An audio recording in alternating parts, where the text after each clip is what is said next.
July 12th, the unconquerable God. He swallowed up in death in victory. And the Lord will wipe away tears from all faces. Isaiah chapter 25, verse 8. Today is the birthday of Julius Cesar, Emperor of Rome. Wherever he led his army into battle, they won. Caesar conquered all of Europe and the West Rhine River. He won outstanding victories in North Africa and the Middle East. Reporting on one of these battles, he told the Senate, "I came, I saw, I conquered." Unfortunately, the glory to go to Caesar's head. Unfortunately, the glory seemed to go to Caesar's head. He was not content with the title of emperor for 1 year at a time. He demanded that it be given him for life. When the new calendar was brought out, he had the name of Quintilius changed to July in honor of himself.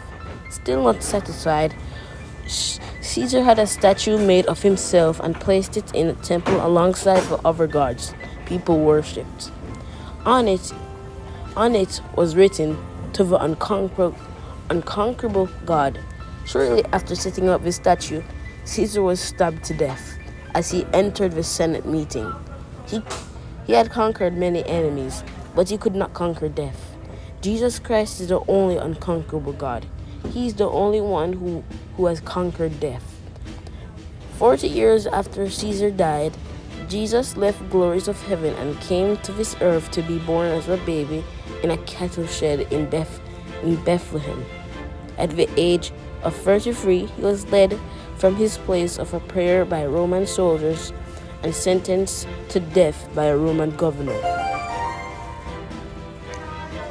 A crown of thorns was placed upon his head, and a purple robe was thrown about his shoulders. The king of the universe stood silently while the men mocked him. That was from a crown. A crown of thorns was placed upon his head, and a purple robe was thrown around his shoulders. The king of the universe stood silently while men mocked him. He was beaten, spat upon, nailed to a wooden cross. There he suffered and died for your sins and mine. On the third day, an angel from the throne of God came with a blinding flash of light and rolled away the stone of his tomb. Jesus Christ walked forth from that grave as a conqueror of death. One day soon, he'll come again and call forth those who are now sleeping in their graves. Because he lives, they shall live too. They too shall live. He will take us all to a land where no one will ever die again. Thanks be to God and thank you. Bye everybody, have a great day.